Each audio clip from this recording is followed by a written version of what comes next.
guys, welcome to Daily Hope. My name is Joel Parker. This is Leila Grace Parker. We are going to be tackling Psalm 75. Leila is going to take us through Psalm 76, and so let's start with Psalm 75. With Psalm 75, the psalmist declares his praise for God for two reasons. It says in verse 1. One, it says that we praise you because your name is near, meaning that God is the God who is near, and Israel has felt that and seen that. And when God is near to them, they've been victorious over their enemies.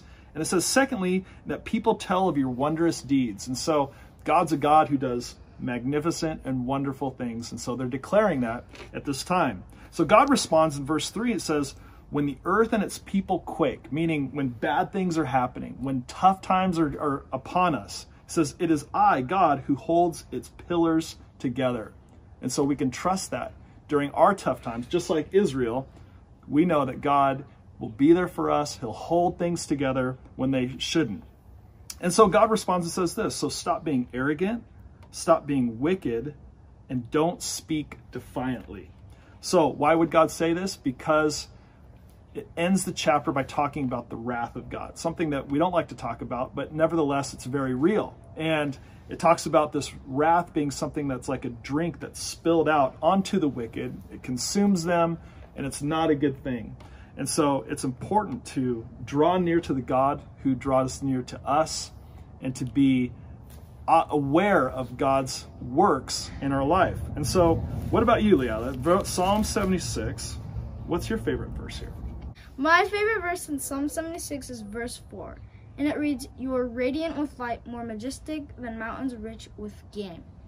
And what that means to me is like, darkness isn't a good thing. It's scary. It can be terrifying. It's not really a nice thing to have in your life. But light is like beautiful and pretty and so many good things.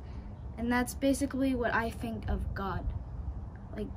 And it's just a really good thought to see, to have him right here, my light, and he's guiding through every problem I have in my life. And yeah, I think that it's a really good passage.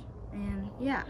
That's a good word. And it says that he's more majestic than mountains rich with game. And we're actually up here in the mountains of Idaho right now, and it is truly majestic. And so our challenge to you is to acknowledge God's nearness to you in your life, and so that you and I and Leila might be able to see his majestic works. And so we hope you guys have an amazing day. God bless.